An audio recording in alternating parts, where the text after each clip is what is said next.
हरे कृष्णा। भगवान गणेश जी को जब हम दुर्वा चढ़ाते हैं तो हमारे जीवन के सारे विघ्न दूर हो जाते हैं।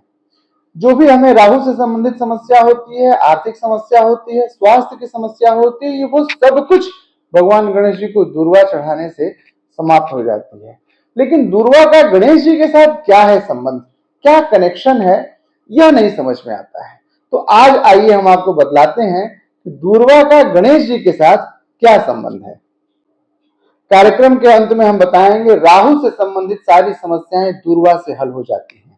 आप बने रहिएगा हमारे साथ इस कार्यक्रम के आखिरी तक, क्योंकि आखिरी में हम बतलाएंगे विसर्जन के समय भगवान गणेश जी का दुर्वा के साथ एक ऐसा विशेष प्रयोग जिससे वर्ष पर्यंत आपकी तिजोरी भरी रहेगी, आपके जीवन में कभी भी किसी भी प्रकार की कोई समस्या नहीं आएगी। पुराणों में एक कथा आती है कि एक अनलासुर नाम का राक्षस था जो कि समस्त ऋषियों को यज्ञ याग आदि करने में बहुत ही विघ्न डालता था।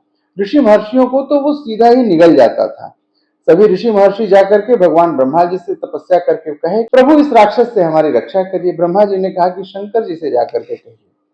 जब उन लोगों ने शंकर जी से कहा तो शंकर जी ने कहा कि इस राक्षस का उपाय तो गणेश जी के पास में है। और जब गणेश जी ने देखा कि सभी ऋषिगण परेशान हैं तो स्वयं युद्ध के लिए उद्यत हुए और अनलासुर से युद्ध के दरमियान वो अनलासुर को निगल गए। अनलासुर को निगल जाने के कारण उनके पेट में बहुत जलन होने लगी। इस परेशानी से निपटने के लिए तरह तरह के उपाय किए गए, जिसका कोई भी परिणाम प्राप्त नहीं हुआ।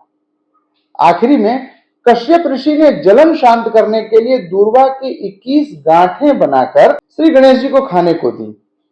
यह दुर्वा गणेश जी के ग्रहण करने के बाद ही उनके पेट की जलन शांत हुई। ऐसा माना जाता है कि तभी से गणेश जी को दुर्वा चढ़ाने की परंपरा आरंभ हुई।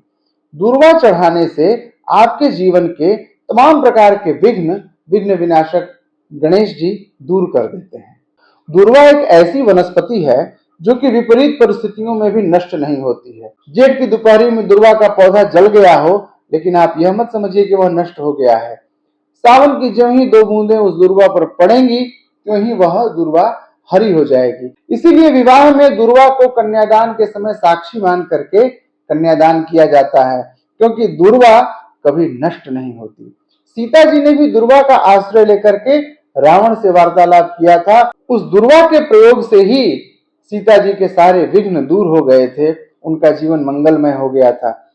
तुलसी बाबा इस प्रसंग को लिखते हैं, तृणधरी ओट कहत वै देही, सुमिरी अवधपति परम सनेही। सीता जी ने एक बार ऐसे दुर्वा को रख करके रावण के सम्मुख बात किया और भगवान गणेश जी ने सीता जी के समस्त विघ्नों को दूर कर दिया। वैज्ञानिक दृष्टिकोण से भी बात करें तो दुर्वा का बड़ा ही महत्व है। दुर्वा में एंटी इंफ्लेमेटरी और एंटीसेप्टिक गुण होते हैं। यह त्वचा से जुड़ी कई तरह की समस्याओं जैसे खुजली, जलन और रैशेज आदि को दूर करने में बहुत ही फायदेमंद होता है। दुर्वा का उपयोग एक्जिमा, सोरायसिस और फंगल संक्रमण के लिए बहुत ही फायदेमंद है। इसके लिए दुर्वा के रस को प्रभावित स्थान पर लगाने से अद्भुत लाभ मिलता है।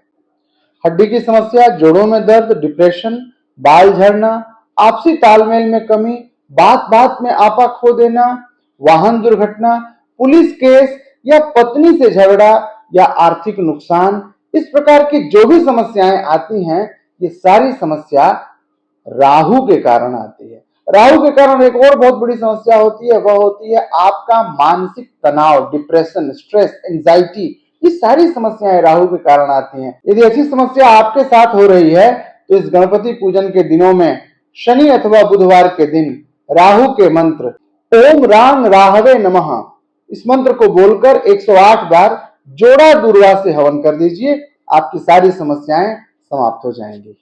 विसर्जन के दिन भगवान गणेश जी के विग्रह के नीचे 5 जोड़ा दुर्वा यानी कि 10 टुकड़े दुर्वा के 10 पीस आप भगवान गणेश जी के विग्रह के नीचे दबा दीजिए और उसको एक दिन 10वें दिन पूरे दिन दबाए रखिए।